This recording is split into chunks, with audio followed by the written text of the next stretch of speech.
I rejected the most powerful werewolf in existence on our wedding night, and then I found out I was already pregnant with another man's child.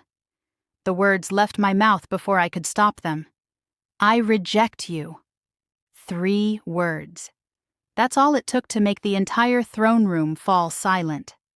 Alpha King Matthias Blackthorne stared at me, his silver eyes widening for just a moment before they flashed pure gold. The air around us crackled with power, his wolf rising to the surface, furious and wounded. I'd just rejected my mate. The mate the moon goddess herself had chosen for me. Around us, the royal court stood frozen. Ladies-in-waiting with their hands pressed to their mouths. Council members who'd lived for centuries looking like they'd never seen anything like this. They probably hadn't. No one rejected the Alpha King. No one was that stupid, or that desperate. "What did you say?" Matthias's voice was deadly quiet. My hands trembled, but I kept my chin up. I wore the white ceremonial gown, the one reserved for Luna Queens. Moonflowers were woven through my dark hair. Just an hour ago, we'd stood in the sacred grove while the priestess had declared us fated mates. The bond had snapped into place between us, golden and unbreakable. Except I was about to break it. "I reject you as my mate, Matthias Blackthorne." My voice shook, but I got the words out. I reject the bond between us. A collective gasp rippled through the crowd. Someone dropped a glass. It shattered on the marble floor, the sound impossibly loud. Matthias took a step toward me. He was tall, broad-shouldered, with dark hair and features that looked carved from stone. Powerful. Ancient, dangerous. Every inch of him was a predator, and I'd just made myself prey. Why? The single word held a world of threat. Because I'm in love with someone else. Because I've been meeting your half-brother in secret for 2 years. Because I'm carrying his child, and if you find out, you'll kill us both. I couldn't say any of that.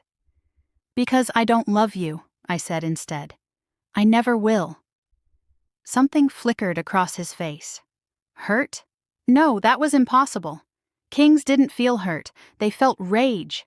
The gold in his eyes blazed brighter. The temperature in the room dropped. I could feel his wolf now, pushing against his control, demanding he punish me for this insult. He could kill me, right here, right now. No one would stop him. Rejecting your mate was a crime. Rejecting the Alpha King was treason. But then, slowly, his expression smoothed. The gold faded from his eyes. When he spoke, his voice was terrifyingly calm. I accept your rejection. More gasps. The high priestess actually stumbled backward. Relief started to flood through me. But then Matthias smiled. It wasn't a kind smile. However, he continued, I believe you're making this decision in haste. The mate bond is sacred, powerful. You don't understand what you're giving up. He circled me slowly, like a wolf circling wounded prey. So, I'm going to give you a gift, Seraphina Ashwood. 1 lunar cycle. 30 days to remain here at court, to reconsider your choice. If at the end of that time you still wish to reject the bond, I will release you. No, that wasn't... Your Majesty, that's generous, but it's not a request. His eyes met mine, and I saw the trap I'd walked into. You will stay. You will attend court functions at my side. You will give this bond a fair chance. And if you still reject me at the next full moon... He paused. Then you'll be free to go. I couldn't breathe. 30 days. 30 days trapped here, pretending when all I wanted was to run to Kale and tell him everything would be okay. Do you accept these terms? Matthias asked. What choice did I have? If I refused, if I pushed him, he'd know something was wrong. Yes, I accept. Good. He gestured to the guards. Escort Lady Seraphina to the Luna's chambers. She'll need rest after such an eventful evening. The guards appeared at my elbows, not quite touching but making it clear I had no choice. As they led me away, I caught glimpses of the court's shocked faces. This would be the scandal of the century. The Alpha King. Rejected on his wedding night. What had I done? The Luna's chambers were beautiful. White marble floors, silk curtains, a bed that could fit 5 people. It looked like a cage. The guards left me at the door. As soon as they were gone, I ran to the balcony doors, throwing them open. The night air hit my face, cool and sharp. The full moon hung overhead, fat and bright. Sarah! I spun around. Kyle stepped out of the shadows near the fireplace, and my heart lurched. He was nothing like his half-brother. Where Matthias was dark and imposing, Kyle was golden and warm. Lighter hair, green eyes, a smile that had captured me from the first moment I'd seen it. But he wasn't smiling now. Kyle, thank the goddess. He knows. Kale's voice was rough. Matthias knows about us. The room tilted. What? He called me to the throne room an hour ago, after you. After what you did. Kyle crossed to me, his hands gripping my shoulders. He declared me a traitor to the crown. He's given the order. 30 days from now, at the next full moon, I'm to be executed for treason against the Alpha King. No, this couldn't be happening. There has to be something, some way to... There is one way. Kyle's jaw tightened. If the Luna Queen asks for mercy, if she pleads for a traitor's life as her first official request, tradition says the king must grant it. Understanding crashed over me like ice water. But I rejected the bond, I whispered. Then you have to unreject it. Kyle's hand slid down to mine. You have to complete the mate bond with Matthias. Become his Luna Queen. And then you have to convince him to spare my life. I stared at him. You're asking me to... I'm asking you to save my life. His green eyes met mine, desperate and determined. 30 days, Sarah. That's all we have. You have to make him fall in love with you. Make him want to give you anything you ask for. And then, when the time comes, you ask for me. And what about us? My hand moved unconsciously to my stomach, where our child was growing. Too early to show, but there, real. What about... I know. Kyle's hand covered mine. I know. But if I'm dead, none of it matters. This is the only way. He was right. I hated it. But he was right. He's going to figure it out, I said. Matthias isn't stupid. If I suddenly change my mind, then don't change your mind suddenly. Fight him. Make him work for it. Make it believable. Kyle pulled me close, pressing his forehead to mine.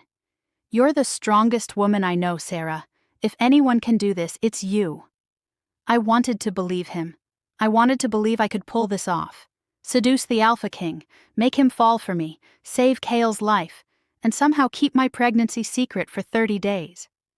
But as I stood there in Kale's arms, breathing in his familiar scent, I felt the mate bond with Matthias humming at the edges of my consciousness. Still there. Still waiting. And I realized something that made my blood run cold. When I'd rejected Matthias in front of the entire court, when I'd looked into his silver eyes and spoken those words, I'd seen something I hadn't expected. He hadn't looked surprised. He'd looked like a man whose trap had just been sprung. Kyle, I whispered. What if he already knew? What if he knew about us before tonight? Kyle went still. That's impossible. We've been so careful. What if this was all a test? My mind raced. What if he wanted to see what I'd do? What if he's been waiting for me to... A knock at the door made us both freeze. Lady Seraphina. The guard's voice carried through the wood. The Alpha King requests your presence in his private study. Immediately. Kyle and I stared at each other. He was still holding my hand. Go, he breathed. Go before they come in and find me here. But trust me, trust us. He kissed me, quick and fierce. 30 days. We can do this. Then he was gone, slipping back into whatever secret passage he'd used to get in. I stood alone in the Luna's chambers, my hand on my stomach, my heart in my throat. The guard knocked again. My lady? I smoothed down my wedding dress and opened the door. "Take me to the king," I said. As we walked through the silent corridors of the palace, I tried to prepare myself. But how could I prepare for facing a man who might already know every secret I held? The guard stopped at a heavy wooden door and knocked. "Enter," Matthias's voice called. I stepped inside. The study was warm, lined with books and maps. Matthias stood by the window, looking out at the moon. He'd changed out of his ceremonial robes into simple black clothes. Somehow that made him more intimidating, not less. "You wanted to see me?" I kept my voice steady. "Close the door, Serafina." I did. The click of the latch sounded like a trap snapping shut. Matthias turned to face me, and I saw his eyes were glowing gold again. But this time, there was something calculating in them. Something that told me I was right. He'd known all along. "Let's stop pretending," he said softly. "You rejected me tonight because you're in love with my brother. You've been meeting him in secret. And unless I'm very much mistaken," his gaze dropped to my stomach, "you're carrying his child." The world stopped spinning. "So here's what's going to happen," Matthias continued, his voice like silk over steel. "You're going to spend the next 30 days trying to seduce me to save Cale's life. And I'm going to let you. Do you know why?" I couldn't speak, couldn't breathe. Matthias smiled, and it was the most dangerous thing I'd ever seen. "Because by the time the full moon rises again, Serafina Ashwood, you're going to be mine, completely. And you're going to beg me to complete the mate bond, not to save Cale's life, but because you'll finally understand what it means to be claimed by a king." He took a step closer. "Let the games begin." Wanting to see what would happen next, subscribe to this channel to get to listen to more of our upcoming exciting stories. Click on the subscribe button now. Thank you. Chapter 2. I didn't sleep that night. How could I, knowing that Matthias had seen through me from the beginning? That he knew about Cale, knew about the baby, and was still playing along with this twisted game? By the time dawn broke, I'd paced the Luna's chambers so many times I'd memorized every tile in the floor. My mind spun in circles, trying to find a way out, but every path led to the same conclusion. I was trapped. A knock came at my door just after sunrise. "Lady Serafina, the Alpha King requests your presence in the council hall." Of course he did. I dressed carefully, choosing a deep green gown that wouldn't show any changes to my body. It was still early, too early for anyone to notice. But Matthias had noticed. Somehow he'd known. The council hall was filled with wolves when I arrived. The entire court had gathered, whispers dying as I entered. Every eye fixed on me, the she-wolf who'd rejected the Alpha King. Matthias sat on his throne, looking every inch the ruler. When he saw me, he stood. "Serafina, come." I walked down the long aisle, feeling the weight of hundreds of stairs. When I reached the dais, Matthias gestured to the smaller throne beside his. The Luna's throne. "Sit," he said. It wasn't a request. I sat, my back straight, my hands folded in my lap. Matthias remained standing, addressing the court. "Many of you witnessed last night's events," he began, his voice carrying through the hall. "My mate rejected our bond. This is unprecedented, unheard of. And yet—" He turned to look at me, his silver eyes unreadable. "I believe in second chances, in the wisdom of the moon goddess who brought us together. So I have given Lady Serafina 30 days to reconsider her choice." Murmurs rippled through the crowd. "However," Matthias continued, "to ensure her safety and comfort during this time, I'm placing certain protections in place." My stomach dropped. Matthias raised his hand, and I felt it immediately, a surge of magic, ancient and powerful, wrapping around me like invisible chains. The mark on my wrist burned, the mate mark I'd thought was broken, suddenly flaring to life. "What are you doing?" I gasped. "Binding you," he said calmly. "For your own protection, you understand. You cannot leave the castle grounds. You cannot harm yourself or others. and you cannot use any magic to communicate with those outside these walls. No, this meant, you'll also have a companion, Matthias gestured to the side entrance. Commander Lyria will serve as your personal guard and advisor during your time here. A woman stepped forward, and my heart sank further. Commander Lyria was legendary. She'd been Matthias's right hand for decades, a warrior who'd killed more enemies than most wolves had seen in their lifetimes. She was tall, muscular, with short silver hair and eyes like chips of ice. And right now, those eyes were fixed on me with pure hatred. "Your Majesty," Lyria bowed to Matthias, then turned that cold gaze on me. "My lady." The title sounded like an insult. "Lyria will ensure you have everything you need," Matthias said. "She'll accompany you everywhere, day and night." A shadow. He'd given me a shadow, which meant I couldn't see Kyle, couldn't plan, couldn't do anything without this woman watching my every move. "How generous," I managed, my voice tight. Matthias smiled slightly. "I thought so. Now, there's one more matter to discuss." He addressed the court again.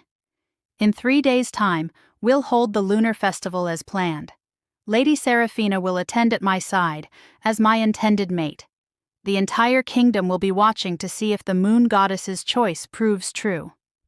The message was clear. I was on display, a spectacle for the whole kingdom to witness. "This session is concluded," Matthias said. "You're all dismissed." The court filed out, but I remained frozen in the Luna's throne, the magical binding thrumming beneath my skin. Matthias waited until the hall was empty before turning to me. "I'll have breakfast sent to your chambers," he said. "We'll dine together tonight. I want to get to know my mate better." "I'm not your mate," I said through gritted teeth. "Not yet." He leaned down, his face close to mine. "But you will be, Seraphina. One way or another, you will be mine." Then he was gone, leaving me alone with Commander Lyria. The warrior woman stared at me for a long moment before speaking. "I don't know what game you're playing, girl. But know this, I've served King Matthias for 40 years. I've seen him fight wars, make impossible decisions, carry the weight of this kingdom on his shoulders. He's the greatest king we've ever had." She took a step closer. "And you rejected him, humiliated him in front of the entire court. If it were up to me, you'd be in the dungeons right now." "Lucky for me it's not up to you," I shot back. Lyria's eyes flashed. "The king has a kind heart. Too kind sometimes. He thinks you can be redeemed, that this bond is worth saving. I think you're a spoiled child who doesn't understand what she's throwing away." She crossed her arms. "But I follow orders. So I'll watch you, protect you, and make sure you don't do anything stupid. Try to run. Try to contact anyone outside these walls. Try anything, and I'll know." I stood, drawing myself up to my full height. It didn't make much difference. Lyria still towered over me. "Are you finished?" "For now." Lyria gestured to the door. "After you, my lady." The walk back to my chambers felt like a funeral march. Lyria followed 2 steps behind, silent and watchful. When we reached my rooms, I tried to close the door in her face, but she caught it. "I'll be right outside," she said. "All day, all night, get used to it." The door closed, and I was alone again. I ran to the balcony, testing the boundaries of Matthias's spell. The moment I tried to climb over the railing, pain shot through my body, forcing me back. The binding held strong. I couldn't leave, couldn't contact Kale, couldn't do anything but wait and play Matthias's game. A game I was starting to realize I didn't understand at all. That afternoon, a package arrived. Lyria brought it in herself, eyeing the ornate box suspiciously before handing it to me. Inside was a book, old, leather-bound, with silver clasps. A note lay on top in Matthias's bold handwriting. "Since you'll be spending time here, you should understand what you've rejected. This contains the history of the Alpha Kings and their mates. Perhaps it will help you reconsider. M." I opened the book, intending to throw it aside, but something made me pause. The pages were filled with stories of past kings and their queens. Tales of love and war, sacrifice and duty. Each pair had been chosen by the moon goddess. Each bond had been sacred.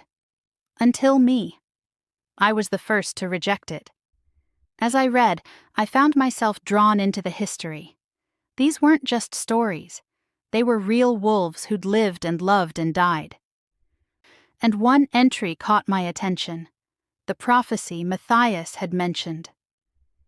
In the time of greatest darkness, when the old evil rises once more, only the union of the Alpha King and the silver-blessed she-wolf shall produce the child who will unite the kingdoms. Born of moon and shadow, blessed by ancient magic, this child shall be the salvation of all wolf kind. Silver-blessed. That was me. My wolf had been born under a blue moon, marked with silver fur, a rarity that occurred once every few generations. So that was why Matthias wanted me. Not for love, not even for the mate bond.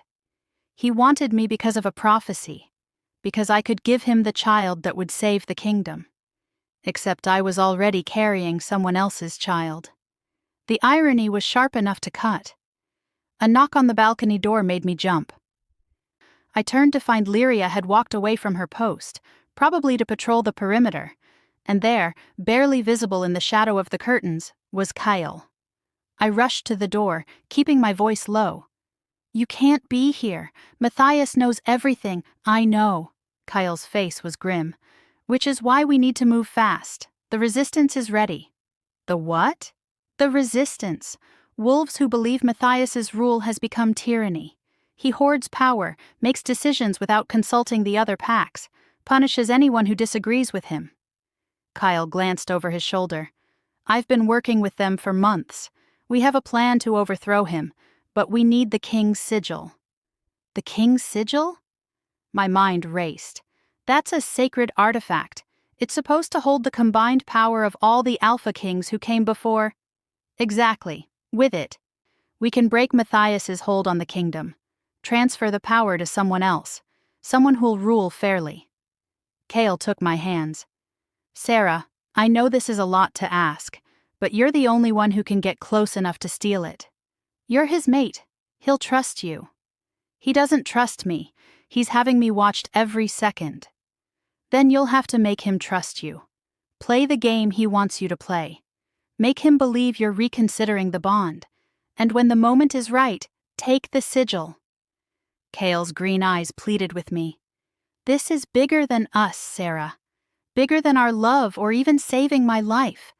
This is about freeing the entire kingdom from a tyrant." I pulled my hands away, my head spinning. "Kyle, I've read about Matthias, about the kings before him. They weren't tyrants. They were protectors. That's propaganda. The history books are written by the victors." Kyle's voice hardened. "Matthias killed his own father to take the throne. Did your book mention that?" I froze. "What?" 20 years ago, the previous Alpha King wanted to step down, to share power with the regional packs.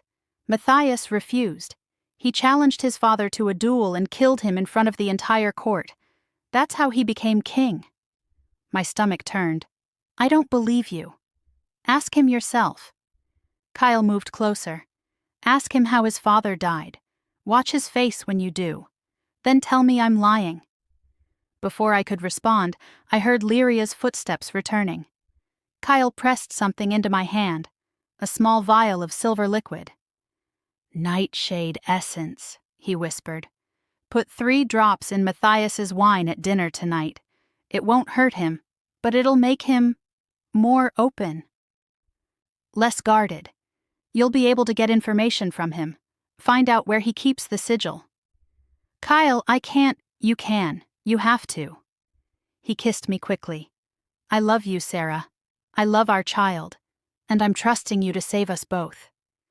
Then he was gone, disappearing into the shadows just as Lyria's hand touched the door handle.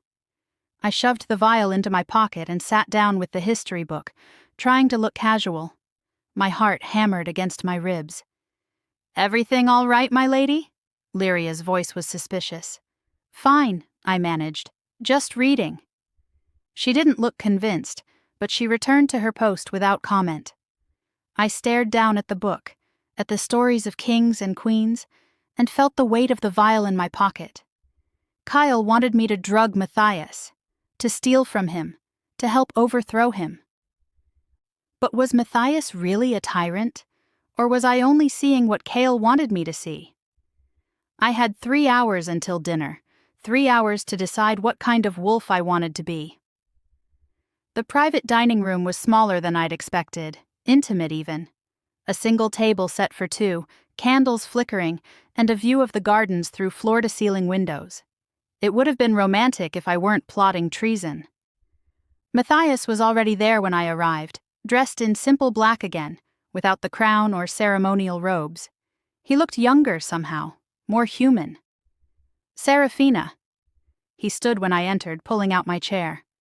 Thank you for joining me. As if I'd had a choice. I sat, acutely aware of the vial in my pocket. 3 drops. That's all it would take. Servants poured wine, brought food. Throughout it all, Matthias watched me with those silver eyes, and I couldn't tell what he was thinking. You read the book, he said finally. Some of it. And? What did you think? I chose my words carefully. I think the Alpha Kings carried a heavy burden. All that power, all that responsibility. It must be lonely. Something flickered across his face. It is. We ate in silence for a moment. The food was excellent, but I could barely taste it. The vial felt like it was burning through my pocket. May I ask you something? I said. Of course. Your father, the previous Alpha King. How did he die? Matthias's fork paused halfway to his mouth. He set it down slowly, his expression unreadable. Why do you ask? I'm curious. The book mentions him, but not how his reign ended. For a long moment Matthias said nothing. Then he stood, walking to the window, his back to me. My father was a good king, a kind man, but he was dying. My breath caught. A curse, Matthias continued, his voice quiet, cast by a witch he'd wronged in his youth. It was eating him alive, slowly, painfully. He had maybe 6 months left, 6 months of agony. He turned to face me. He asked me to challenge him to a ritual duel, to end it quickly, honorably, to spare him the suffering. So you killed him, I whispered. I gave him what he asked for, what he needed. Matthias's eyes met mine. And I've been called a father killer ever since, even though he died with gratitude in his eyes, even though it destroyed me to do it. The pain in his voice was real, raw. This wasn't the story Kale had told me. This wasn't a tyrant hungry for power. The history books don't mention the curse, Matthias said. I made sure of that. Better they think me cruel than weak. A king can be cruel and still be respected. A king who shows mercy to his dying father? Some would see that as weakness. I felt the vial in my pocket, suddenly heavy as lead. Why are you telling me this? Because you asked. Because I want you to know who I really am, not who everyone thinks I am.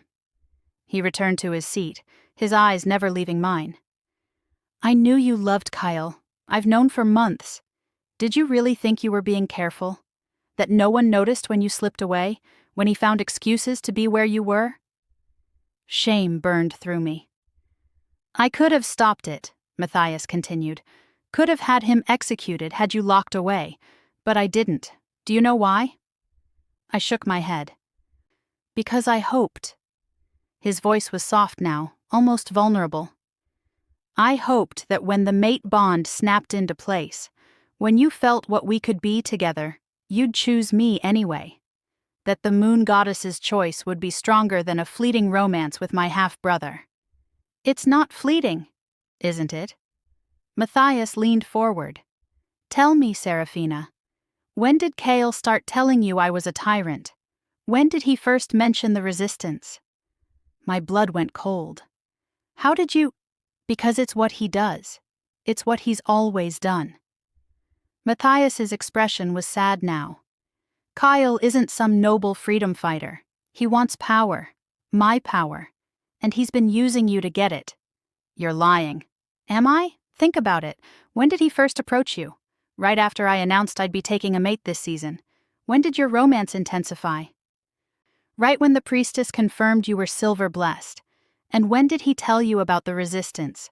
Right after you rejected me, when you became his only path to the throne. No, that couldn't be right. Kyle loved me. He loved our child. But even as I thought it, doubt crept in. Because the timing was too perfect, too convenient. He gave you something tonight, didn't he? Matthias asked quietly. Something to put in my wine? To make me vulnerable so you could steal the king's sigil? I couldn't breathe, couldn't think. Matthias reached across the table, taking my hand. The mate bond flared at the contact, warm and golden, and I hated how right it felt. I'm not asking you to love me, Serafina, not yet, but I am asking you to see clearly. To look at the evidence and decide for yourself who's telling the truth. He squeezed my hand gently. I knew you loved another. I hoped I could make you love me instead. That hope hasn't died. Even after everything, even after the rejection, I still hope. His words were everything I hadn't expected. Real, honest, painfully human. I pulled my hand away, standing abruptly. I need to think. Of course. Matthias didn't try to stop me. But Serafina, don't use what Kyle gave you. Not because I'm commanding you, but because I'm asking. Give me a chance, a real chance. Let me prove I'm not the monster he's made me out to be. I left without answering, Lyria falling into step behind me. As we walked back to my chambers, my mind raced. Matthias knew about the nightshade, knew about the resistance, knew everything. And he was still giving me choices, while Kyle had been giving me orders. That night, alone in my room, I took the vial from my pocket and stared at it. 3 drops. That's all it would take to betray Matthias, or to betray myself. I walked to the balcony and poured the silver liquid over the railing, watching it disappear into the darkness below. Then I opened the history book again, reading late into the night, trying to understand the man I'd rejected, the man who claimed to still want me, despite everything, the man who might be my only hope of survival. But as dawn approached, one question kept echoing through my mind. If Matthias knew everything, if he'd known from the beginning, why had he let it all play out? What was he really after? And more terrifying, what would happen when he discovered I was carrying Kale's child? Not his? When the prophecy could never be fulfilled because the silver-blessed she-wolf had already betrayed him in the most fundamental way possible? I pressed my hand to my stomach, feeling the tiny life growing there, and realized I was trapped between 2 wolves who both wanted to use me. But maybe, just maybe, I could find a way to use them first. To save myself. To save my child. Even if it meant destroying everything else. If you're still listening to this story up to this point, why don't you subscribe to this channel to continue getting impactful daily stories like this? We would be most grateful if you can do that to help boost this video to reach everyone. Thank you. Chapter 3. I didn't plan to steal the king's sigil. After pouring out the nightshade, after reading about Matthias's burden, after seeing the pain in his eyes when he spoke of his father, I'd decided I was done with Kale's games. Done being a pawn. But then, everything changed. It started 3 days later, at the Lunar Festival. The entire kingdom had gathered in the castle grounds, thousands of wolves celebrating under the full moon. I stood beside Matthias on the royal balcony, playing my part. His intended mate, reconsidering the bond. The mate bond hummed between us, stronger now. I'd been feeling it more each day, that golden thread connecting us. Every time Matthias looked at me, every accidental touch, it pulled tighter. Part of me wanted to give in to it, to stop fighting. But I couldn't forget about Kale, waiting in the shadows. About our child. The festival was beautiful, bonfires blazing, wolves dancing, music filling the air. Matthias had been kind all evening, introducing me to pack leaders, making sure I was comfortable. He'd even smiled, a real smile, when a group of children had presented us with flower crowns. "You're good with them," I'd said, watching him kneel to accept the gift. "I like children," he'd replied simply. "I hope to have many someday, a full castle of little ones causing chaos." The words had struck something in me. The way he'd said it, the longing in his voice. This man wanted a family, wanted love. He wasn't the monster Cale had painted. And that's when I saw it. Cale, moving through the crowd. His face was different, harder, colder. He caught my eye and jerked his head toward the East Tower. The signal. He needed to see me. "I need to use the ladies' room," I told Matthias. He'd nodded, distracted by a council member. "Lyria will accompany you." Of course she would. But I'd been studying Lyria for 3 days now, learning her patterns. She was devoted to Matthias, yes, but she was also proud. When I'd suggested earlier that I could manage a simple trip to the bathroom alone, that I wasn't some helpless child, she'd bristled. "The powder room is just down the hall," I said now, walking quickly. "You don't need to come inside with me." Lyria had stopped outside the door, as I'd known she would. Some boundaries even she wouldn't cross. I'd slipped out the window. The East Tower was empty, dark. Kyle grabbed me the moment I entered, pulling me into an alcove. "Thank the goddess! I thought you weren't coming." "Kyle, I can't do this anymore. Matthias knows everything. Which is why we need to move now, tonight." His eyes were wild, desperate. "The resistance is in position. We attack at midnight during the blood moon." "What? No, Cale, there are children out there, families." "It's the only way. Matthias's guard will be spread thin, focused on the festival. We can take the castle with minimal casualties. But I need the sigil, Sarah. Without it, we can't break his hold on the kingdom's magic." I pulled away from him. "I'm not stealing it. I'm not helping you hurt innocent people." Cale's face darkened. "Not helping me? What about helping yourself? Helping our child?" He grabbed my shoulders, his grip tight enough to hurt. "Or have you forgotten that Matthias will kill our baby the moment he finds out about it? That prophecy he's obsessed with? It requires his child, not mine. He'll see our baby as an abomination. A threat." Fear lanced through me. I'd thought about that. Of course. Wondered what Matthias would do when he learned the truth. "He said he'd protect me," I whispered. "He said he lied. He's been lying to you from the beginning, Sarah. Making you doubt me, turning you against me." Cale's voice softened, and there was the man I'd fallen in love with. Gentle, vulnerable. "I love you. I love our child. Everything I'm doing is to build a world where we can be together. Where our baby can grow up free, not under the thumb of a tyrant." I wanted to believe him. God, I wanted to believe him so badly. "Where is the sigil?" The question left my mouth before I could stop it. Kyle's eyes lit up. "His private chambers. There's a vault behind the portrait of the first Alpha King. The combination is the date of the first blood moon. You'll find it in that history book he gave you." He'd been watching me read, learning Matthias's habits through me. "Lyria will be looking for me soon," I said. "Then go, get the sigil, bring it to me at the north gate at midnight. I'll handle the rest." He kissed me, deep and urgent. "I love you, Sarah. Soon this will all be over. We'll be free." I'd left in a daze, climbing back through the window, returning to the festival. Lyria had been waiting, her eyes suspicious, but I'd smiled and made an excuse about needing fresh air. The rest of the evening passed in a blur. Matthias beside me, his hand occasionally brushing mine, the mate bond singing between us. And all I could think about was the vault, the sigil, the choice I was about to make. When the festival finally ended, when Matthias walked me back to my chambers, he'd paused at the door. "Thank you for tonight," he'd said, "for trying. I know this isn't easy for you." The sincerity in his voice nearly broke me. "Matthias, you don't have to say anything.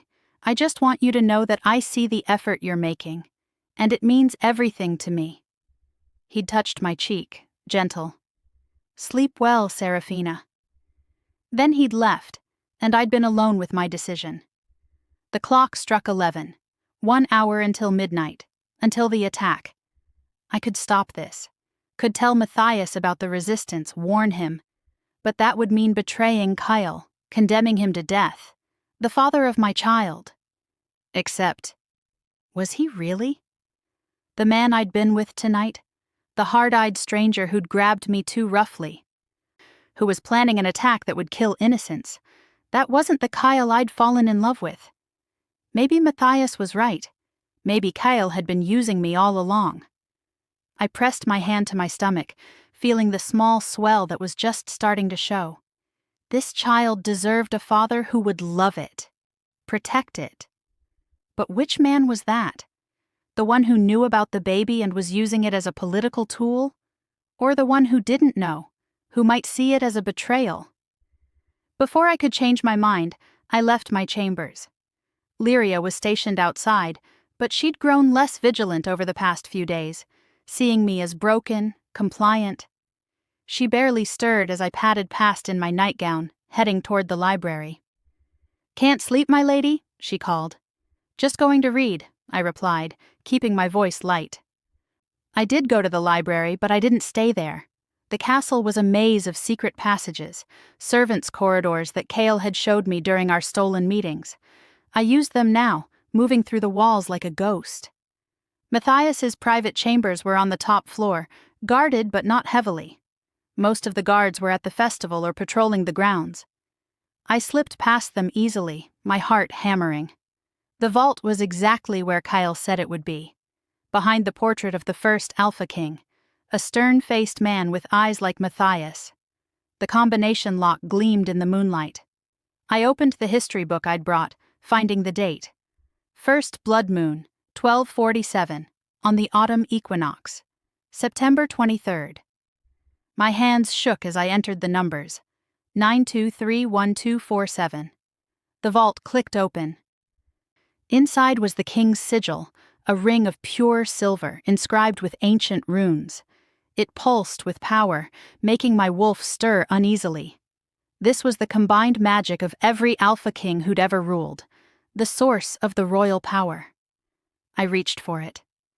I hoped I was wrong. I spun around. Lyria stood in the doorway, her sword drawn, her face a mask of fury. "Commander, I can explain. You're stealing the king's sigil. There's nothing to explain." She advanced, her blade catching the light. "I knew you were a traitor. Knew it from the moment you rejected him. But he wouldn't listen. He wanted to believe in you, in the mate bond. Please, you don't understand." "I understand perfectly. You're working with the resistance, with Kale." She spat his name like a curse. "I should have killed that little bastard years ago." "Lyria, don't—" But she was already moving, raising her sword. Not to strike me, but to sound the alarm bell mounted on the wall. A shadow burst through the window. Kale. He moved faster than I'd ever seen, faster than should have been possible. His blade, when had he drawn a blade, flashed once. Lyria's eyes widened. Blood bloomed across her chest. She fell. "No." I dropped beside her, pressing my hands to the wound. "No, no, no." "She would have alerted the guards," Kyle said calmly, wiping his sword on a curtain. "Would have ruined everything." "You killed her!" I stared up at him, at this stranger wearing Kyle's face. "She was just doing her duty." "She was going to kill you." He sheathed his sword and grabbed the sigil from the vault. "This is war, Sarah. People die in war." Lyria's blood was hot on my hands. Her eyes found mine. And I saw the accusation there, the betrayal. "Tell him," she gasped. "Tell the king. I'm sorry. Couldn't protect." Then she was gone. I felt something break inside me. This woman had hated me, yes, but she'd been loyal, devoted. She'd died doing her duty, protecting her king. And I'd led Kyle right to her. "We need to go," Kyle said, grabbing my arm. The resistance attacks in 10 minutes. We need to be at the north gate. I let him pull me up, let him lead me through the passages. My mind was blank, numb. Lyria's blood stained my nightgown. Her last words echoed in my head. We emerged onto the battlements just as the blood moon rose, huge and red, hanging in the sky like a warning. Below, I could see wolves gathering at the gates, hundreds of them. The resistance. "It's beautiful, isn't it?" Kyle said, staring at the moon. "A blood moon on the night we take down a tyrant." "Kyle." My voice sounded distant, not my own. "Tell me you love me. Tell me this is all for us, for our family." He turned to me, and for a moment I saw something like affection in his eyes. "Of course I love you, Sarah. You've given me everything. The sigil, access to the castle, a way to legitimize my claim to the throne." "What?"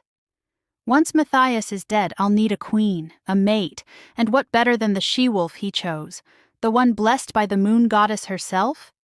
He smiled, and it was wrong, all wrong. "The child is perfect too. We'll claim it's mine, of course. A ready-made heir with royal blood." Ice flooded my veins. You don't actually love me."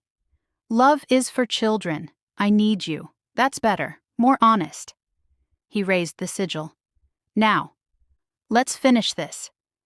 A horn sounded. The attack began. The resistance poured over the walls like a flood. Screams erupted from the festival grounds. I heard steel clashing, wolves growling, and I knew innocents were dying down there, children, families, because of me. "No," I whispered. Then louder, "No!" I ran. Kyle called after me, but I didn't stop. I had to find Matthias, had to warn him, had to stop this madness I'd helped create. The castle was chaos. Guards rushing to battle, servants fleeing, blood on the marble floors. I ran through it all, my bare feet slipping, my nightgown soaked with Lyria's blood. The throne room doors were open. Inside, Matthias fought like something out of legend. His wolf was partially shifted, claws extended, eyes pure gold, moving with lethal grace. Bodies littered the floor around him. He was protecting a group of cowering nobles, holding back a dozen resistance fighters alone. "Matthias!" I screamed. He turned and his eyes widened. "Serafina, get out of here!" "I'm sorry." The words tore from my throat. "I'm so sorry, I didn't know, I didn't mean—" An explosion rocked the castle. Part of the ceiling collapsed. Through the smoke, Kyle emerged, the sigil blazing on his finger. "Hello, brother," he said. Matthias's face went cold. "So it's true. You're behind this." "Behind it? I orchestrated it."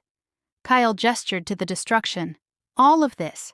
Every death, every burned village along the way, every wolf who died believing in the resistance." He laughed. "There is no resistance, just me and my ambition and an army of fools who thought they were fighting for freedom." "You're insane," Matthias growled. "I'm practical. You've had everything handed to you, born first, chosen by father, blessed by the moon goddess, while I was the bastard, the spare, the forgotten one." Kyle's eyes blazed. "But not anymore. With the sigil, I have your power. With Sarah, I have your mate, and soon I'll have your throne." "You don't have me," I said, stepping forward. "I'm not yours, Kale. I never was." He looked at me, and there was nothing human in his eyes. "You were always mine. The moment you fell in love with me, the moment you let me into your bed, the moment you agreed to betray him. You're just a tool, Sarah. A beautiful, useful tool." The words should have hurt, should have shattered me, but all I felt was rage. Pure, burning rage. "I loved you," I said quietly. "I gave you everything, my heart, my body, my loyalty. I betrayed a good man for you, and you never loved me at all." "Love is weakness," Kyle sneered. "No." My voice was steady now. "Love is strength, and you'll never understand that." Something stirred inside me, something I'd never felt before. My wolf rose, but it was different. silver light blazing through my veins, my vision going white gold. The silver blessing. It was awakening. "Sarah, no!" Matthias's voice was distant. "You're not strong enough, you'll—" But I was beyond hearing, beyond caring. The power poured out of me in waves, silver light filling the throne room. Every wolf within range froze, their wolves suppressed, neutralized by my blessing, including Kyle. He staggered, the sigil falling from his hand. What are you doing?" "Ending this." I walked toward him, the power burning through me like fire. "You wanted to use me, use my blessing? Here it is." But I'd never used this power before, didn't know how to control it. The silver light kept pouring out, stronger and stronger, until I was screaming with it. Pain lanced through my stomach. "The baby! No, no, please, no!" I fell to my knees, the power faltering. Kyle recovered immediately, grabbing the sigil and running. I heard Matthias roar, heard fighting, but it was all distant now. I pressed my hands to my stomach, feeling something wrong, something breaking. Then Matthias was beside me, his hands covering mine. "Sarah, stay with me, stay with me." "The baby," I gasped. "I'm losing the baby. You're not. I won't let you." His eyes blazed with determination. And then I felt it. The mate bond surging between us. Not complete, but present. Alive. Matthias poured his strength into me, his alpha power wrapping around us both. Around the child. "That's it," he murmured. "Hold on, just hold on." The pain eased slightly. The bleeding stopped. But I was so weak, so tired. "Matthias," I whispered. "Lyria, she's dead. Because of me, because I— Shh, we'll deal with that later. Right now you need to rest." Kyle escaped. I know, but he won't get far. Matthias lifted me carefully, cradling me against his chest. I've got you both." "Both?" I blinked up at him, confused. His silver eyes met mine, and there was something there I couldn't read. "Your baby, Sarah. I'll protect it. I swear to you, I'll protect your child." Tears streamed down my face. "Why? Why would you do that? It's his child, your enemy's child. Because it's yours." Matthias's voice was fierce. "And because I think you might be wrong about whose child it is." The world tilted. "What?" "The wedding ceremony, the ancient ritual. Do you remember what the priestess said? That when she bound us, the magic would consummate the bond with or without our knowledge?" His thumb brushed my cheek. "You've been feeling different since that night, haven't you? Tired, emotional, your wolf behaving strangely?" I had. I'd thought it was stress, but— "The timeline," I breathed. "I've been counting from when Kyle and I— But if the magic— It's possible the child is mine." Matthias's eyes searched mine. "Or it's Kyle's. We won't know until it's born. But either way, I'll protect it. Protect you. If you'll stand by my side. After everything I've done, I betrayed you. I helped Kyle steal the sigil. Lyria died because of me. You came back. When it mattered, you came back. You tried to warn me, tried to stop the attack, and you nearly died doing it." He pressed his forehead to mine. "I'm not asking you to love me, Seraphina. Not yet. But I am asking you to give me a chance. A real chance. Let me prove I can be the man you deserve. The father your child deserves." Around us, the fighting was dying down. The resistance— Kale's false resistance— was being routed. But I could hear the cost, the screams of the wounded, the sobs of those who'd lost loved ones. So much death, so much pain, because of me. "I don't deserve your mercy," I whispered. "Maybe not, but you have it anyway. That's what mercy is." Matthias stood, still holding me. "Now rest. You and the baby need to heal.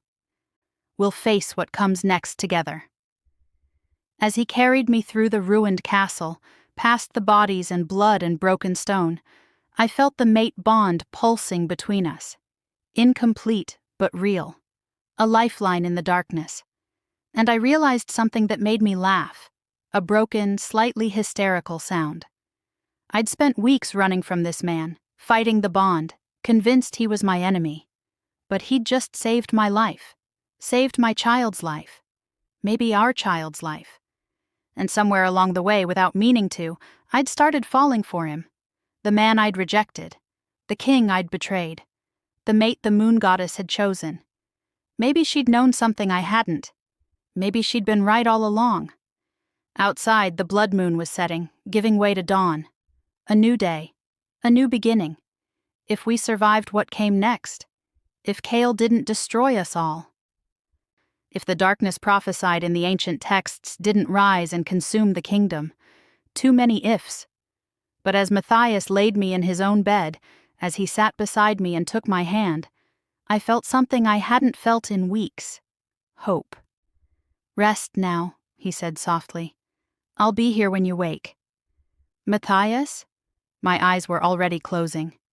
The prophecy, the child who will unite the kingdoms. What if it's not mine? What if... Then we'll face that too, together. Together. The word echoed through my mind as I fell into darkness. For the first time in my life, together didn't sound like a cage. It sounded like salvation. If you're still listening to this story up to this point, why don't you subscribe to this channel to continue getting impactful daily stories like this? We would be most grateful if you can do that to help boost this video to reach everyone. Thank you. Chapter 4. I woke to sunlight streaming through unfamiliar windows, and Matthias asleep in a chair beside the bed, his hand still holding mine. He'd kept his promise. He'd stayed. My other hand moved to my stomach, checking. The swell was still there, and when I concentrated I could feel it. A tiny flutter. The baby. Still alive. Still fighting. Like its mother. "You're awake." Matthias's eyes opened, silver and alert despite the dark circles beneath them. "How do you feel?" "Like I nearly died." My voice was hoarse. "How long was I out?" 2 days. He stood, pouring water from a pitcher. "The healers have been monitoring you. They say you and the baby are stable, but you need rest. Lots of it." 2 days. The battle felt like a lifetime ago. "Kyle?" Matthias's jaw tightened. Gone. He escaped during the chaos, took the sigil with him. We're hunting him, but he knows the kingdom too well. He'll have gone to ground somewhere. I accepted the water, drinking deeply. The casualties? 43 dead, twice that wounded. Each word was heavy with grief. Most of them were innocents, festival goers who got caught in the fighting. Children, Sarah. 5 children died. The water turned to ash in my mouth. Because of me. Because of Kyle. Matthias sat on the edge of the bed. "You didn't know what he was planning. You came to warn me the moment you understood. I stole the sigil. I led him to Lyria. You made mistakes. We all did." His hand covered mine on my stomach. "But you also saved lives. When you used your silver blessing, you stopped a dozen resistance fighters from slaughtering the nobles in the throne room. You gave my guards time to regroup, and you nearly died doing it." I wanted to believe him, wanted to accept the absolution he was offering. But Lyria's face kept flashing through my mind, her blood on my hands. "Commander Lyria's funeral is tomorrow," Matthias said quietly, reading my thoughts. "You should attend. She would have wanted you to face what happened. She respected strength, even in her enemies." "I'm not her enemy anymore." "No." Matthias's thumb stroked gently over my knuckles. "You're not." The mate bond hummed between us. Stronger now. I could feel his emotions bleeding through. Concern, determination, and something else. Something warmer. "Matthias, about the baby." A knock interrupted me. A healer entered. An older woman with kind eyes and graying hair. "Your Majesty, my lady, I'm glad to see you awake." She approached with a bag of instruments. "I need to examine you both. Make sure everything is progressing as it should." "Both?" I asked. "You and the child," she smiled. May I? I nodded, and Matthias moved to give her space, but I caught his hand. Stay, please. He did. The healer's examination was thorough. She checked my heartbeat, my breathing, pressed gently on my stomach. Then she pulled out a strange crystal, holding it over my belly. It began to glow, soft silver at first, then gold. Fascinating, she murmured. What is it? Matthias leaned forward. The child's aura. I can see it now that Lady Seraphina is stronger. The healer's eyes widened. Your Majesty, this child, it bears the mark of ancient magic. Very ancient, the kind used in royal bonding ceremonies. My heart stopped. What does that mean? The healer looked between us, understanding dawning on her face. It means this child was conceived through the bonding ritual, not through natural means. She cleared her throat delicately. Your Majesty, this is your child. There's no doubt. The room fell silent. Matthias stared at my stomach, his expression unreadable. You're certain? Completely. The magical signature is unmistakable. This child carries the blood of the Alpha Kings. It's the prophesied child. The healer bowed. Congratulations, Your Majesty. You're going to be a father. She left, and Matthias and I sat in thunderous silence. I couldn't finish the sentence. All this time, I thought I was carrying Cale's baby. That's why you rejected the bond. Matthias's voice was hollow. Because you believed you were pregnant with another man's child. I'm so sorry, I'm so sorry. Don't. He stood abruptly, walking to the window. His shoulders were rigid. Don't apologize for something you couldn't have known. But I could see the tension in every line of his body, the hurt. Matthias, I need to think. He turned, and his eyes were bright. Not with tears, Alpha Kings didn't cry, but with something raw and painful. I need to understand. You were sleeping with Kyle. You loved him. But the child is mine because of magic neither of us controlled. So what does that mean? Do you still love him? Would you still rather have his child than mine? The questions hit like physical blows. I don't know, I whispered honestly. A week ago, I would have said yes. But now I don't know what I feel. About Kyle, about you, about any of this. At least you're honest. Matthias moved to the door. I'll have guards posted outside. You need to rest. We'll talk more when I've had time to process this. Where are you going? To bury my most loyal commander. To address my traumatized kingdom. To hunt the brother who's trying to kill me.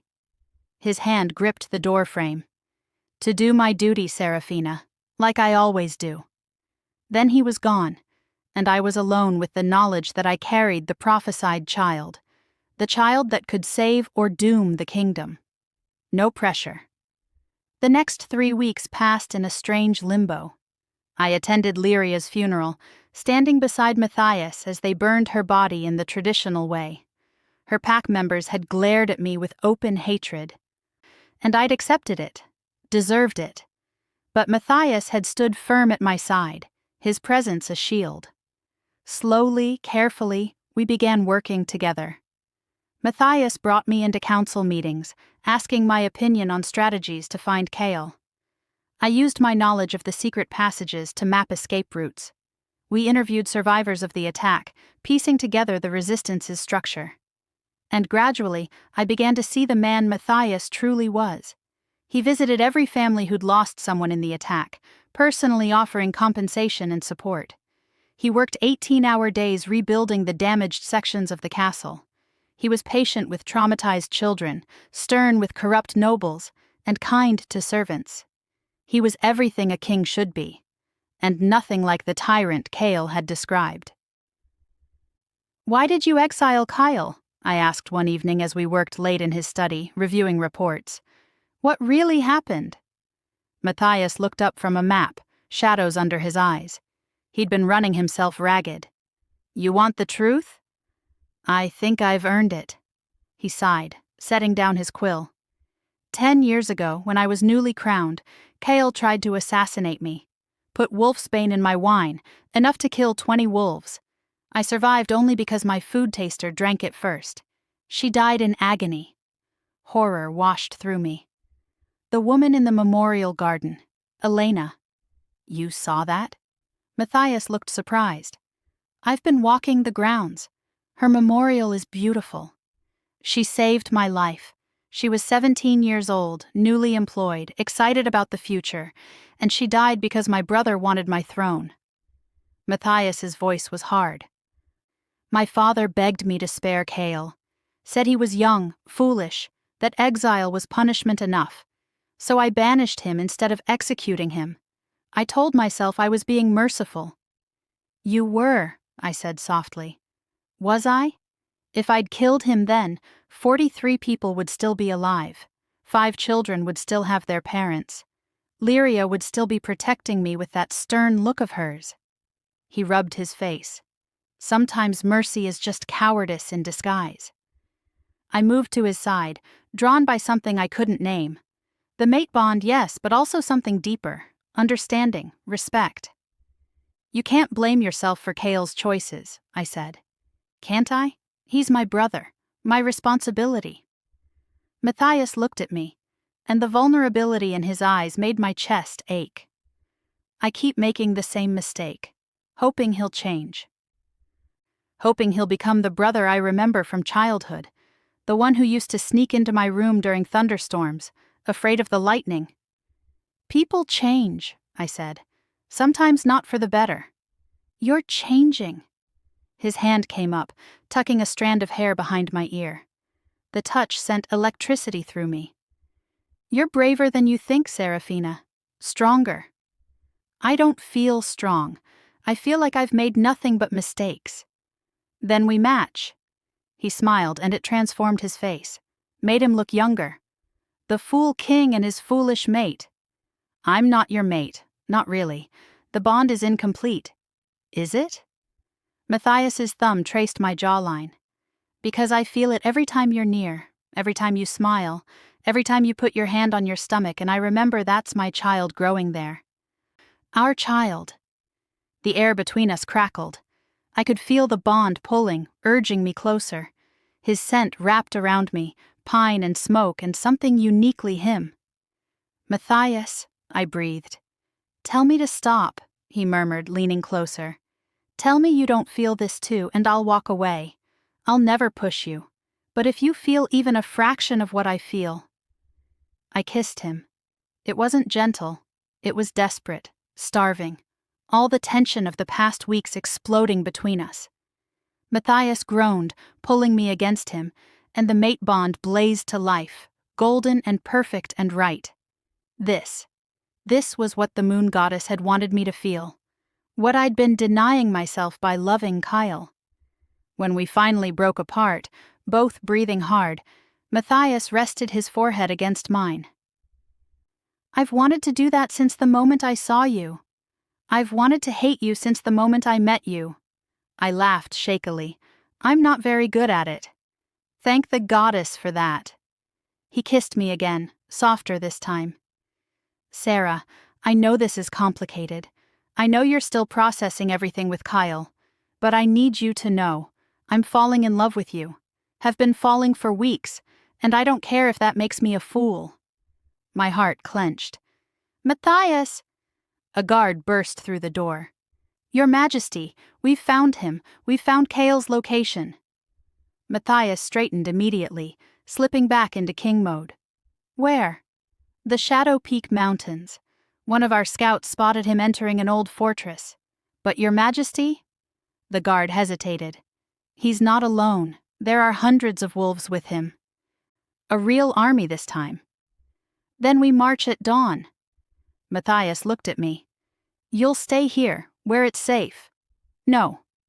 I stood, placing my hand on my stomach.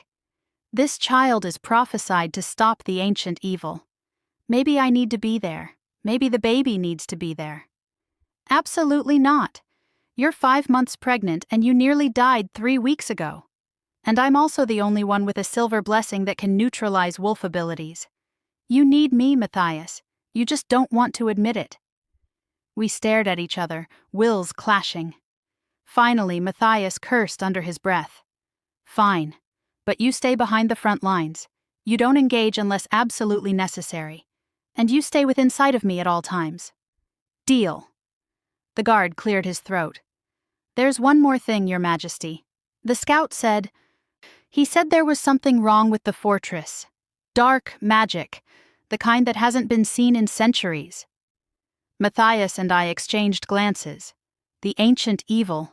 It was already rising. Prepare the troops, Matthias ordered, and send for the high priestess. We need to understand what we're walking into. We never made it to the Shadow Peak Mountains. They came to us instead. I was in the gardens the next morning, taking a walk to settle my nerves before the march. The baby had been active all night, kicking and rolling. I talked to it softly, one hand on my belly. Your father is a good man, I murmured. I'm sorry I didn't see it sooner. I'm sorry I... A cloth pressed over my mouth and nose, sweet-smelling, chemical. I tried to scream, tried to fight, but my limbs went heavy. The world tilted. The last thing I saw before darkness took me was Cale's face, smiling down at me. Hello, Sarah. Miss me? I woke in a cell. Stone walls, no windows, a single torch for light. My head pounded and my stomach cramped, but the baby, I could still feel the baby moving. Thank the goddess. She's awake. Kyle appeared at the bars, looking different than I remembered. Thinner, harder. His eyes had a manic gleam. Where am I? My voice was rough. Somewhere your precious mate will never find you. Not in time, anyway. He unlocked the cell, entering with a water skin.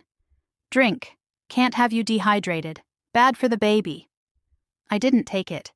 Why are you doing this? Because that child is mine.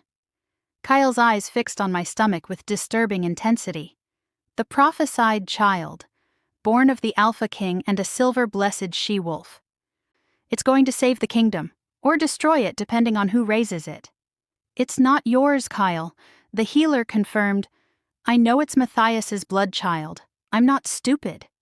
He crouched in front of me. But blood doesn't matter. What matters is who it bonds with, who it loves, who shapes its mind. His smile was chilling. I'm going to raise it, Sarah. I'm going to teach it to hate Matthias, to see him as the tyrant I always knew he was. And when the time comes, when the ancient evil rises, your child will fight for me, not him. Horror crawled up my spine. You're insane. I'm practical. I've always been practical. He stood. Matthias will come for you. He can't help himself. The mate bond compels him. And when he does, I'll kill him. Then the throne will be mine, the prophesied child will be mine, and everything will finally be as it should have been from the beginning. The kingdom will never accept you. They will when I present them with the child who defeats Malachar. The name hit me like a physical blow. What did you say? Cale's smile widened. Oh, did I forget to mention? The ancient evil everyone's so worried about? His name is Malachar. He's a demon wolf, imprisoned for 1,000 years. And I'm the one who's going to set him free. No. No, this couldn't be... Why? The word came out as a whisper. Because he promised me power. Real power, not the scraps Matthias throws to his lesser brother. Power to reshape the kingdom.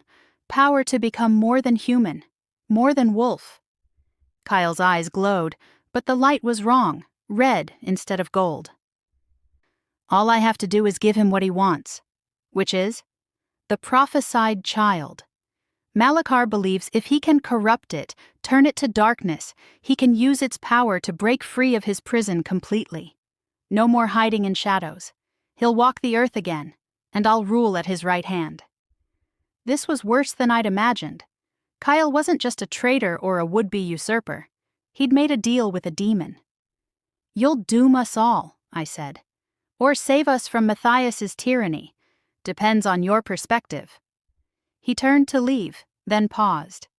Oh, and Sarah, If you try to use your silver blessing, I'll slit your throat before the light even manifests. Malachar says the child can survive if you die, as long as we cut it out fast enough. So please give me a reason."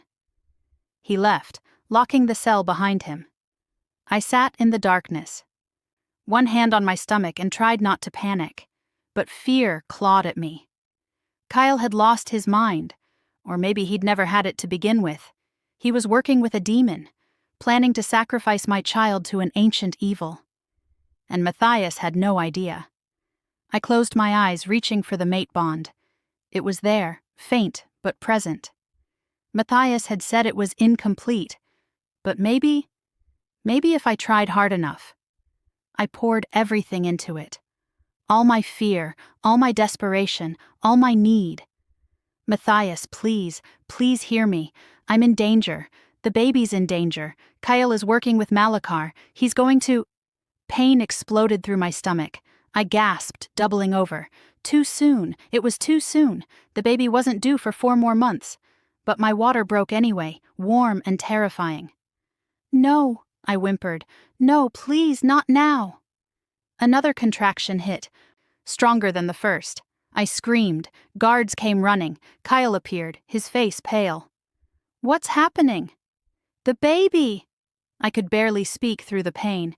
"It's coming." "It can't be. It's too early." "Tell that to the baby." Another contraction. I was going to die. We were both going to die, alone in this cell, and Matthias would never know. The mate bond suddenly blazed to life, brighter than it had ever been. And through it, I felt him. Matthias. He'd heard me. He was coming. "Hold on." His voice echoed in my mind, clear as day. "Hold on, Sarah, I'm coming. Just hold on." I gripped that connection like a lifeline, focusing on it through the pain. The baby was coming whether I was ready or not. Kale was panicking, shouting for healers. Guards ran everywhere, and somewhere in the distance I heard the sound of wolves howling. An army of them. Matthias had brought an army. "No," Kyle breathed, hearing it too. "No, it's too soon. We're not ready." He ran from the cell, leaving me alone with the pain and the fear and the tiny life trying desperately to enter a world that wanted to destroy it. I bore down, screaming, following instincts I didn't know I had. And through it all, I held on to the mate bond, held on to Matthias, held on to hope. "I'm here," his voice came again, stronger now, closer. "I'm almost there. Keep fighting, Sarah. Keep fighting for our child. Our child, not Kale's weapon, not a pawn in some demon's game. Ours." I pushed harder, drawing on reserves of strength I didn't know I possessed. The silver blessing stirred, wrapping around the baby like a protective shield. Outside, I heard battle, steel clashing, wolves snarling. Kyle screaming orders. And then, with a final push that tore a scream from my throat, the baby came. Small, too small, but crying, alive. I pulled it to my chest, tears streaming down my face. A girl. I had a daughter. "Hello," I whispered. "Hello, little one. I'm your mother, and your father is coming. He's—" The cell door exploded inward. Matthias stood in the doorway, covered in blood, his eyes wild.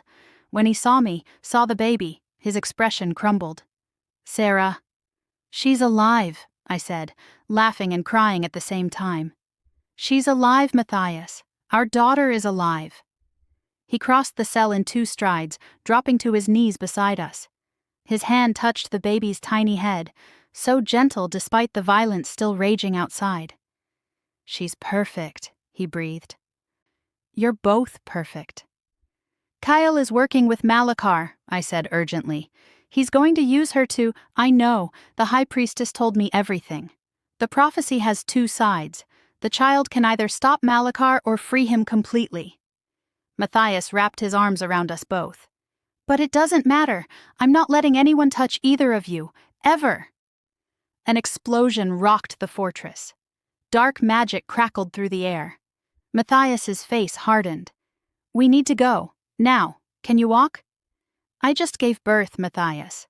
What do you think?" Despite everything, he almost smiled. "Right. Stupid question.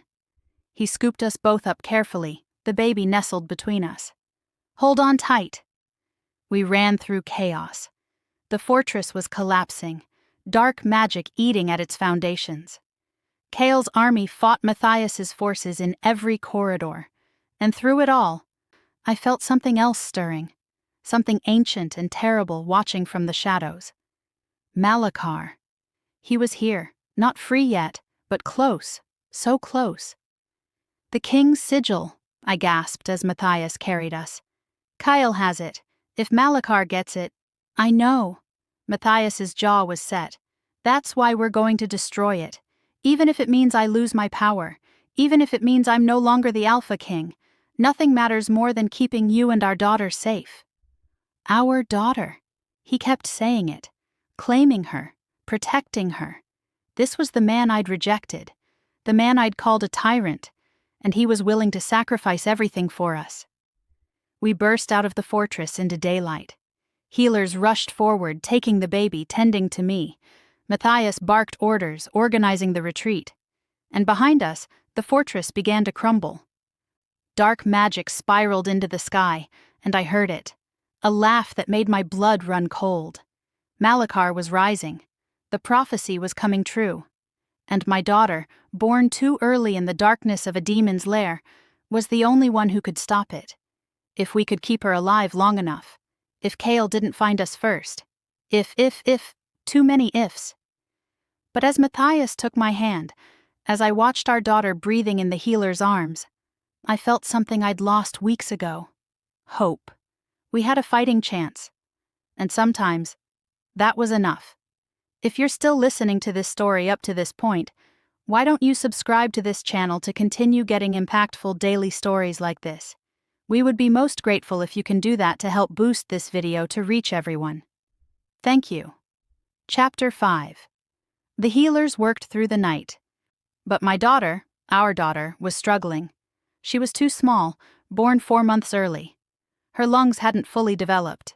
Every breath was a fight, and I could see the fear in the healer's eyes even as they tried to reassure me. She's strong, the head healer said, but her hands trembled as she adjusted the warming blankets. She's a fighter. Like her mother, Matthias said from beside me. He hadn't left my side since we'd escaped the fortress. His hand gripped mine, our mate bond pulsing between us, stronger now, more present, but still incomplete. Still not enough to save our daughter if the worst happened. Your Majesty. A guard appeared at the tent entrance. We'd set up a medical camp a mile from the collapsing fortress, tending to the wounded. The scouts report that Kael's forces are regrouping. They're preparing for another assault. And the dark magic? It's spreading. The corruption is moving toward the nearby villages. Matthias's jaw tightened. Evacuate the villages. Get everyone to the capital. And reinforce our perimeter. I want triple watches on all sides. There's something else.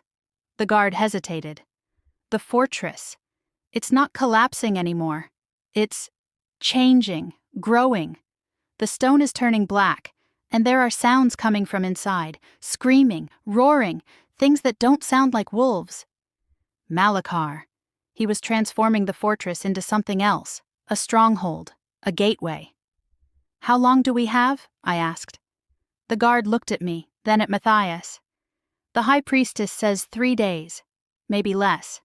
Once Malachar has fully manifested, once he's strong enough to leave the fortress, nothing will stop him. He'll consume the entire kingdom. Then we attack at dawn, Matthias said. We go in, destroy the fortress, and stop this before it spreads further. Your Majesty, that's suicide. The dark magic will kill anyone who gets too close. Then I'll go alone. Matthias stood, his hand slipping from mine. I'm the Alpha King. This is my responsibility. My brother made a deal with a demon, and I have to be the one to end it. No. I tried to sit up, but my body screamed in protest. I'd given birth hours ago on a stone floor. Everything hurt. You can't go alone. You'll die. Better me than the entire kingdom. Matthias cupped my face, his thumb brushing my cheek. Sarah, listen to me. If I don't come back, don't. Don't you dare say goodbye to me. Tears burned my eyes. We just found each other. We just had a daughter. You don't get to leave me now. I don't want to. His voice broke. God, Sarah, I don't want to leave you. But I'm the king. This is what kings do. We sacrifice ourselves for our people. Then let me come with you. My silver blessing. Your silver blessing almost killed you and our daughter 3 weeks ago. You're in no condition to fight, let alone face a demon. He pressed his forehead to mine. Please, please stay here. Stay safe. Raise our daughter if I don't return. Tell her about me. Tell her I loved you both more than anything. Matthias! He kissed me, deep and desperate. The mate bond flared between us, and I felt everything he was feeling. Love, fear, determination, grief. He'd already accepted that he was going to die. I love you, he whispered against my lips. I've loved you since the moment I saw you. And I'll love you in whatever comes after this. Then he was gone, striding out of the tent, calling orders, preparing for a suicide mission, and I was too weak to follow. I must have fallen asleep from exhaustion because when I woke it was dawn. The camp was in controlled chaos. Warriors preparing for battle, healers loading supplies, scouts running messages. And my daughter was crying. I pulled her to me, marveling at how tiny she was. How perfect! She had Matthias's silver eyes and my dark hair. She had his strength. I could feel it already, the alpha power running through her veins. Your father is an idiot, I told her softly. A brave, noble, selfless idiot who's going to get himself killed trying to save everyone. She kept crying, her little fists waving. I know, I'm angry too. I rocked her gently. But we're not going to let him die, are we? We're going to save him, somehow. A shadow fell across the tent entrance. The high priestess entered, ancient and powerful, her eyes swirling with the silver of prophecy. The Alpha King rides to his death, she said without preamble. He knows it, accepts it. He believes his sacrifice will buy the kingdom time to evacuate, to prepare. Will it? My voice was harsh. No. Malachar is too powerful now. Kale's betrayal opened a wound in reality itself. The only thing that can seal it is... She paused, looking at my daughter. The child. The prophesied one. Ice flooded my veins. No, absolutely not. She's hours old. I'm not suggesting we sacrifice her. The priestess moved closer, her gaze intense. But she is part of the answer. You see, the prophecy speaks of a child born of moon and shadow, blessed by ancient magic. Everyone assumed that meant she would grow up to fight Malachar. But prophecies are tricky things. They don't always mean what we think they mean. What are you saying? I'm saying the child doesn't have to fight, but her mother does. The priestess touched my forehead, and suddenly I saw it, images flashing through my mind. The fortress, black and corrupted. Matthias fighting Kale, both of them bleeding. Malachar rising, a creature of nightmare and shadow. And me, standing between them all, silver light blazing. My silver blessing, I breathed. It's more than a defensive power. It's the opposite of Malachar's corruption. Light to his darkness, life to his death, silver to his shadow. The priestess's eyes glowed brighter. You're the true weapon. Seraphina Ashwood. You always have been. The child is just the catalyst. Her birth, her existence, awakened the full extent of your power. But using it will require everything you have.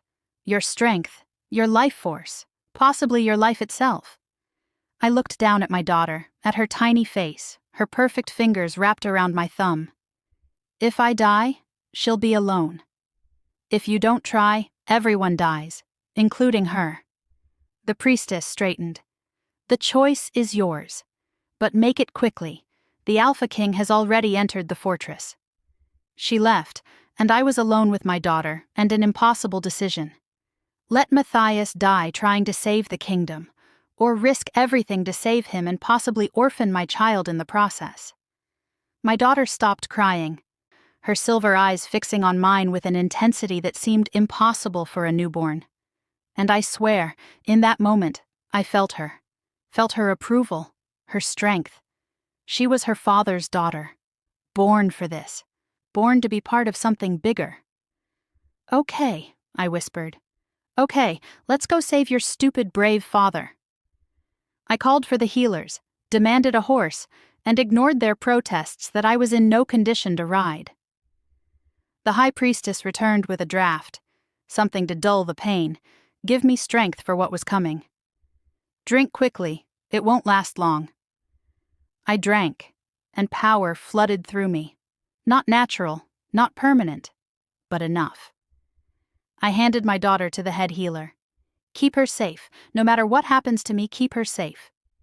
"My lady, you can't." "I'm the only one who can." I mounted the horse, every movement agony. "And I'm not letting my mate die alone." I rode like hell itself was chasing me. Maybe it was.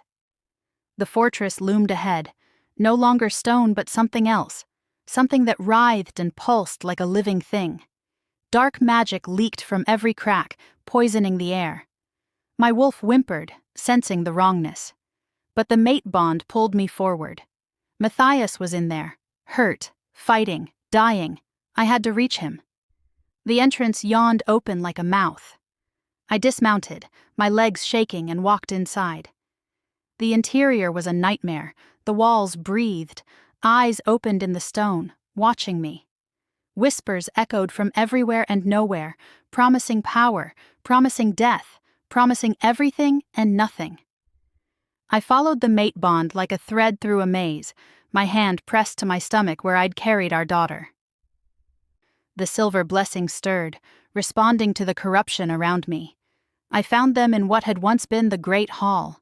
Matthias and Kyle circling each other like the brothers they were, both bleeding, both exhausted.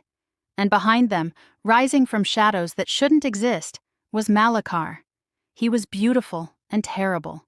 A wolf the size of a house, made of darkness and red eyes and teeth that dripped shadows. When he breathed, the air itself died. "Sarah!" Matthias saw me, his eyes widening with horror. "No, get out of here!" But Kale was faster. He moved with inhuman speed, grabbing me, a knife at my throat before I could react. "Perfect timing," he said, but his voice was wrong, layered, multiple voices speaking at once. "Malachar, I bring you the silver blessed, and her power." The demon wolf's eyes fixed on me, and I felt him rifling through my mind, tasting my power, evaluating. "Yes," Malachar's voice rumbled through the hall. "Yes, this one is strong, strong enough to be useful, or strong enough to be a threat." "Kill her," Kyle said. "Kill her and take the child, the prophesied one. With the baby's power, you can break free completely." "No!" Matthias lunged, but Malachar's shadows wrapped around him, holding him in place. "Kyle, don't do this. She's innocent. The baby is innocent." "There are no innocents," Kyle screamed, and I saw it then. The madness in his eyes. Complete. Total. "There's only power and those too weak to take it." Malachar laughed, the sound like breaking bones. "An interesting dilemma presents itself. I could kill the silver blessed and take the child. Or," his red eyes fixed on me, "I could offer the silver blessed a choice." "Don't listen to him," Matthias gasped, still struggling against the shadows. "Sarah, don't." "Give me the child willingly," Malachar continued, "and I will spare your mate's life. Let him live. Let him rule his little kingdom while I reshape the world. All you have to do is surrender your daughter. A fair trade, is it not? One life for another?" The knife pressed harder against my throat. Kyle was trembling behind me, his breathing erratic, and I realized he'd lost control. Malachar was controlling him now, using him like a puppet. "What do you say, silver blessed?" Malachar crooned. "Your mate's life for your daughter's? Love for love? Choose quickly. My patience wears thin." I looked at Matthias, at the man I'd rejected, the man I'd betrayed, the man who'd saved me anyway, who'd claimed our daughter as his own, who'd been willing to die to protect the kingdom, the man I loved. I choose, I said slowly, feeling my power building. Neither. I let the silver blessing explode. Light erupted from me in waves, pure and blinding. Kale screamed, stumbling back, the knife falling from his hand. The shadows holding Matthias dissolved, and Malachar roared, a sound of fury and pain. "You dare!" The demon wolf lunged at me, but I was already moving. The high priestess had been right. This power wasn't just defensive. It was a weapon. The weapon, forged specifically to destroy creatures like Malachar. I poured everything into it. Every ounce of strength, every drop of power, every bit of love I felt for my daughter, for Matthias, for the kingdom I'd nearly helped destroy. Silver light blazed through the hall. Malachar's form began to dissolve, shadows burning away like mist in the sun. "No," he howled. "No, this isn't, I was promised." "You were promised nothing," I said, my voice echoing with power. "You're ancient evil, and I'm the silver blessed. This is what I was born for. This is my purpose." The light grew brighter, hotter. I felt my body burning with it. Too much power, too much for a mortal form to contain. I was dying, but Malachar was dying faster. The demon wolf's final scream shook the fortress. Then he was gone, dissolved into nothing, the dark magic collapsing inward like a dying star. The fortress began to crumble, real crumbling this time, not transformation. Stone fell from the ceiling. The corrupted walls returned to normal, then started breaking apart. I fell to my knees, the power gone, leaving nothing but pain behind. "Sarah!" Matthias caught me before I hit the ground. "No, no, stay with me, stay with me." "The baby," I gasped. She's safe, she's fine. But you, Sarah, you're dying. I can feel it through the bond." His voice broke. "Don't leave me, please don't leave me." "At least, I chose right this time." I touched his face with a trembling hand. "At least I chose you." "Kyle!" Matthias shouted. "Help me, we need to get her out." But Kyle wasn't moving. He knelt a few feet away, staring at his hands. The madness had left his eyes, replaced by horrified comprehension. "What have I done?" he whispered. "Gods, what have I done? Kyle, please. I killed Lyria. I betrayed you. I tried to sacrifice a child to a demon."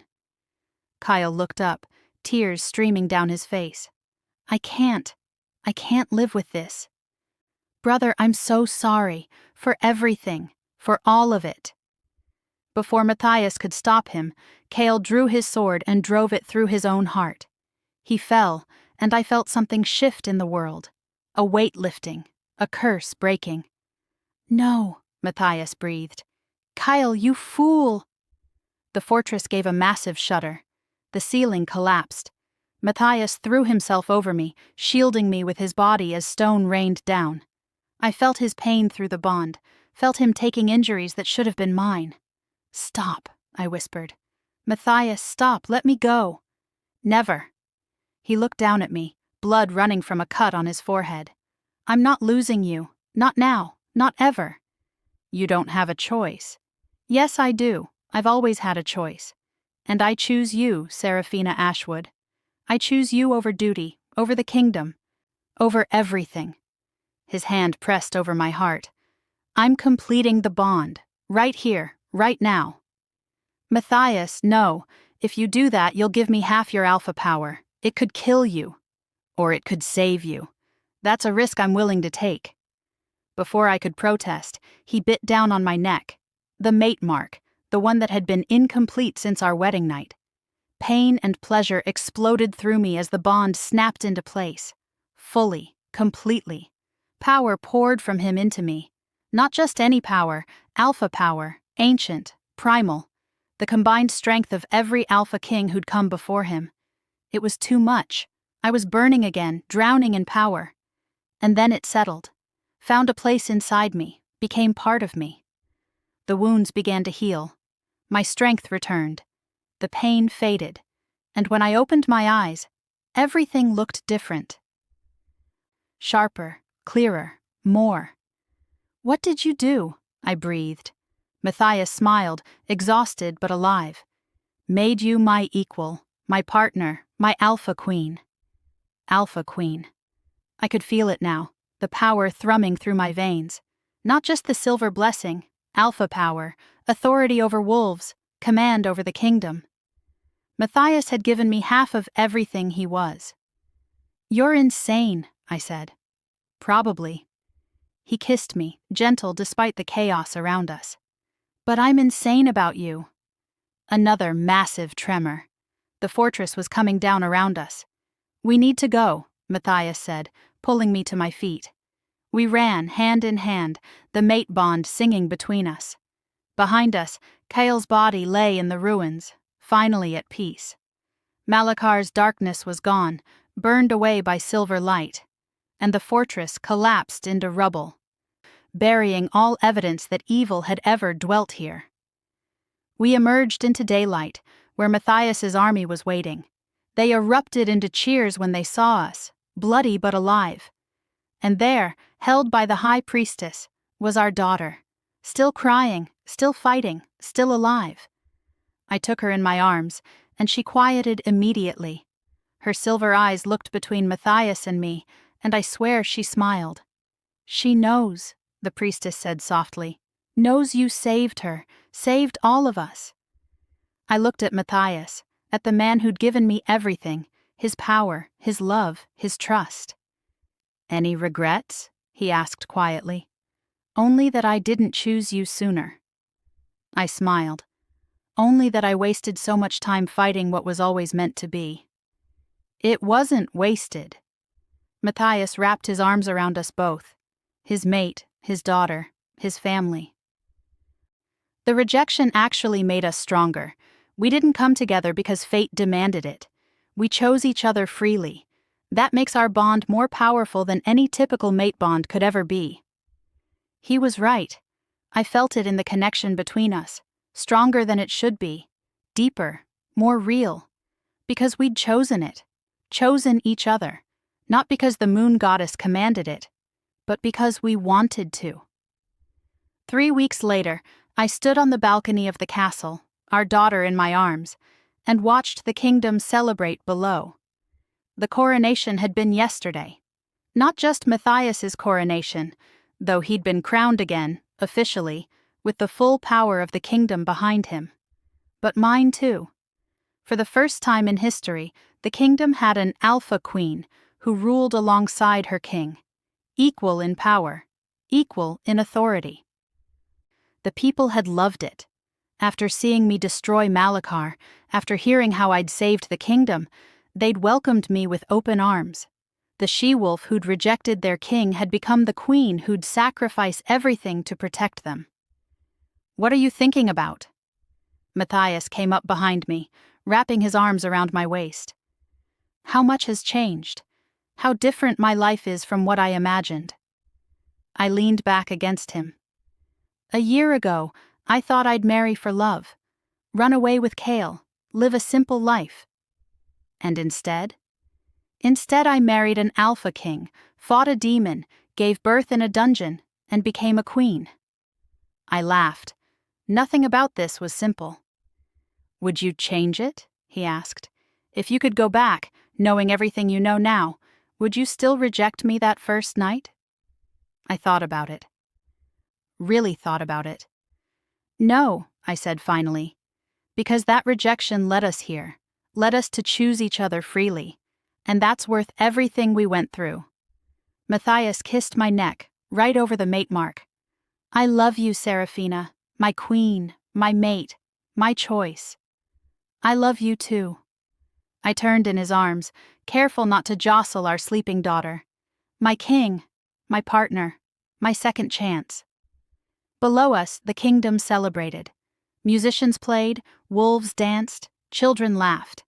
The darkness had been vanquished, the prophecy fulfilled, and on the balcony, the Alpha King and his queen kissed as their daughter slept peacefully between them. The child born of moon and shadow, blessed by ancient magic. The child who would grow up knowing that love was always a choice, and that sometimes The best choices were the ones you made after rejecting your first instinct. Sometimes fate gave you a second chance, and sometimes that second chance was exactly what you needed all along. The end.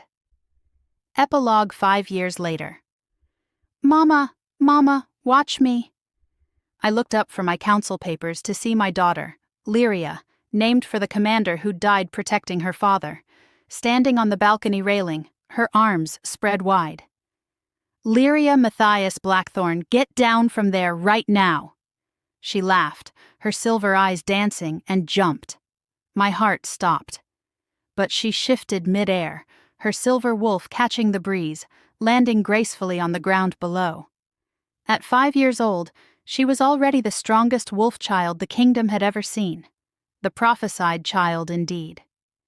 She gets that from you, Matthias said, appearing beside me with our second child, a boy this time, barely a year old, with my dark hair and his father's silver eyes. She gets her recklessness from you, I countered, but I was smiling. Fair point. Matthias kissed my temple. The council is asking when you'll return to the meetings. They miss their alpha queen. Tell them I'll be there tomorrow, after I make sure our daughter doesn't break her neck trying to fly. She won't break her neck. She's indestructible, like her mother. I looked at him, at the man who'd given me everything, who'd chosen me when he could have had anyone, who'd made me a queen in every sense of the word. I still can't believe this is my life, I said softly. Believe it. Matthias took my hand, bringing it to his lips. This is our life, our kingdom, our family. And I wouldn't change a single moment. Not even the part where I rejected you in front of the entire court? Especially not that part. His eyes gleamed, because it led us here, to this moment, to this life, to this love. And as our daughter howled triumphantly from the courtyard and our son gurgled happily in his father's arms, I realized he was right. Every rejection, every betrayal, every moment of pain had led us here. To this perfect, imperfect, beautiful life. And I wouldn't change it for anything, not even for a simpler story, because the complicated ones were always the best. The end. Thank you for watching this video. Subscribe, like, and share this video to continue listening to this type of story daily, and also to appreciate this community too. I would like to hear your wonderful opinion about this story. Please comment below.